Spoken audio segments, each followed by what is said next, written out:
شبی شاید رها کردم جهان چون سرابم را. کسی اینجا نمیفهمد من و حال خرابم را. اگرچه سخت بیزارم از این تقدیر سرخورده، ولی میگیرم از دنیا همه حق و حسابم را. شدم مایوس با ظلمی که از اطرافیان دیدم، همان خواهی که میدیدند غم پشت نقابم را.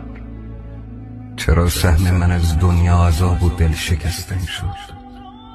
کسی میداند آیا این سوال بی جوابم را؟ میان عقل و احساسم همیشه دل موفق شد.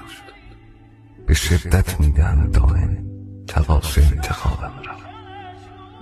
هجوم واژه‌ها در ذهن دستی بر قلم دارم که تسکین میدهد داروی شعرم اضطرابم را.